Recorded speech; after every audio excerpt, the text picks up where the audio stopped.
Ibu jamaah Masjid Al-Hikmah Arya Mukti Pedurungan Kota Semarang yang dimuliakan oleh Allah Subhanahu wa taala. Alhamdulillahirabbil alamin, kita diberi nikmat sehat, beri nikmat kesehatan sehingga pada hari yang kedua peringatan Maulid Nabi Muhammad SAW kita bisa hadir di majelis ini. Semoga kita memperoleh nur dari Nabi Muhammad SAW sehingga dari nur itu keyakinan kita menjadi tambah. Ibarat HP itu dicas Pak Bambang, jadi sinyalnya kuat. Kalau ada adzan cepat-cepat datang, itu termasuk sinyal Pak Yudi ya. Bismillahirrahmanirrahim.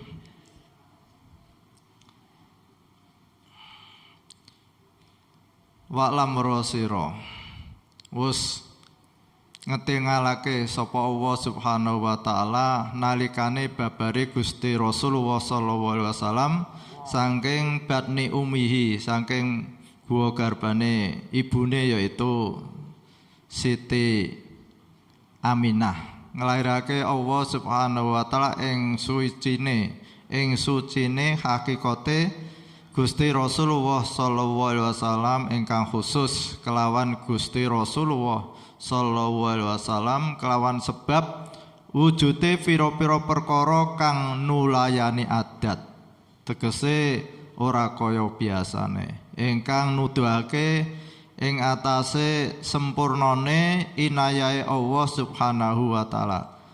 Mongko wong kang padha anduweni akal lan wong kang duweni basirah, mongko padha khudur sira kabeh, padha ningalana sira kabeh ing indah-indahe kawitane wujude Gusti Rasulullah sallallahu alaihi wasallam, lan padha ngalap ibarah sira kabeh, lan padha angen-angen sira kabeh ing ajaibe pungkasane lahire Gusti Rasulullah sallallahu alaihi wasallam, lan padha mikir-mikir sira kabeh ing dalem iki ajaibe Gusti Rasulullah sallallahu alaihi wasallam.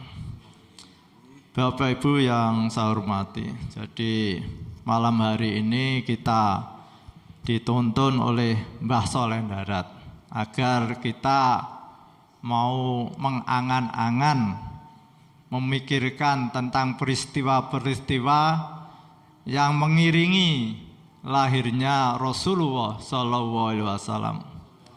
Yang pertama itu berkaitan kejadian pada waktu itu di Yaman.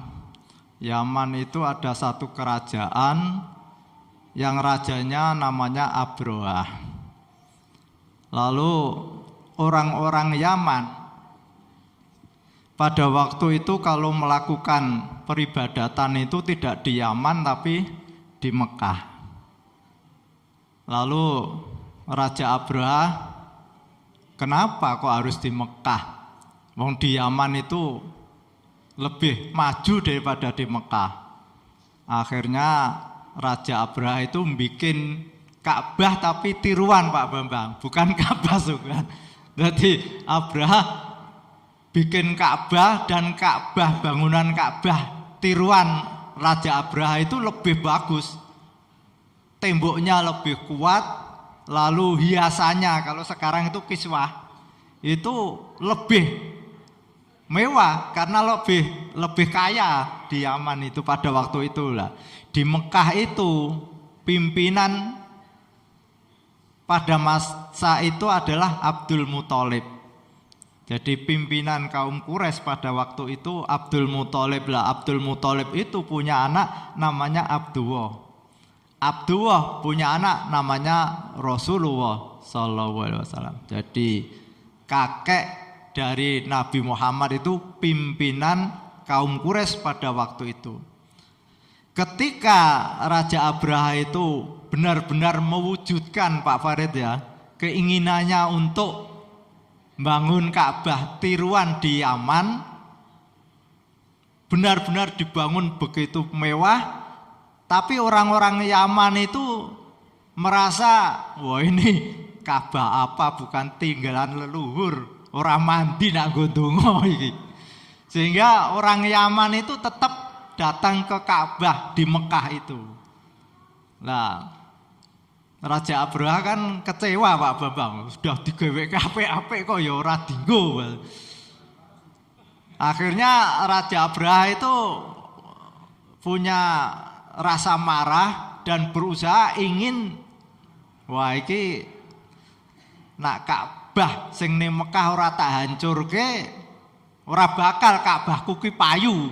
Bahasane lah nak kono tak hancurke kan mau tidak mau harus ke Ka'bah Yaman. Nah, lalu keinginan Raja Abraha ini didengar oleh Abdul Muthalib. Karena Abdul Muthalib ini pimpinan kaum Quraisy dan bertanggung jawab akan keselamatan Ka'bah yang ada di Mekah. Lalu Abdul Muthalib melakukan tabayun Pak Bambang. Tabayun ini kalau bahasa menterengnya ini kon apa? Konfirmasi. Melakukan konfirmasi pada Raja Abraha. Raja Abraha, saya dengar kok katanya Tuan Raja mau menghancurkan Ka'bah yang dia di Mekah. Lah ada apa urusan itu? Maksud saya ke sini itu kalau bisa keinginan Raja Abraha itu ditunda atau dibatalkan saja. Loh, kenapa harus dibatalkan? Wong itu sudah tekad saya harus menghancurkan Ka'bah di Mekah. Kalau Ka'bah di Mekah itu sudah saya hancurkan, nanti orang-orang Yaman termasuk kaum Quraisy itu kalau beribadah itu ke Yaman, bukan di Mekah. Sekali lagi saya minta tolong pada Raja agar keinginan Raja itu dibatalkan saja. Tidak bisa, ini sudah saya ketok palu ini Pak Bambang. Tidak ada Pak Bambang di Mekah. Lalu akhirnya karena itu sudah tekad bulat Raja Abraha, apa yang diinginkan Raja Abraha itu harus tercapai. Benar, Raja Abraha berserta pasukannya membawa gajah pada waktu itu Pak Santo. Jadi ada pasukan gajah, Alfil. Nah, ketika Raja Abraha dan pasukannya itu sudah mendekati di Mekah, lalu Abdul Muthalib itu mohon pada Allah Subhanahu wa ta'ala, ya Allah, kalau tidak ada pertolongan dari Engkau, rumahmu pasti hancur. Tapi saya yakin Engkau adalah Maha Kuasa atas segala sesuatu. Maka sekali lagi saya mohon pada Engkau ya Allah, selamatkanlah rumahmu ini dari serangan Raja Abraha.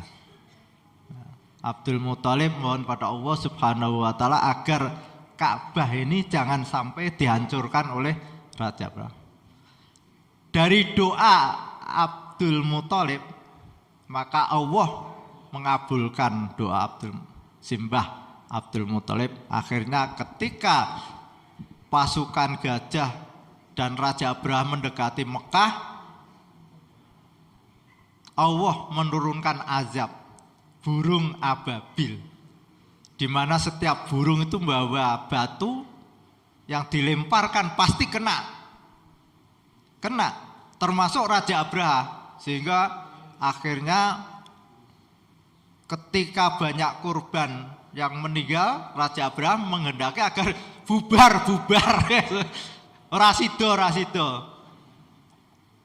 Tapi Raja Abraha juga kena dan mati. Nah, dari kejadian ini akhirnya nama Simbah Abdul Muthalib semakin populer. Wah, hebat donganya Abdul Muthalib. Raja Abraha hancur. Nah, setelah itu Mekah menjadi terkenal di sekitar situ. Sehingga banyak raja-raja atau kepala suku memberikan hadiah, sering memberikan hadiah pada Mbah Abdul Muthalib. Lalu selanjutnya ketika si Mbah Abdul Muthalib itu namanya sudah terkenal,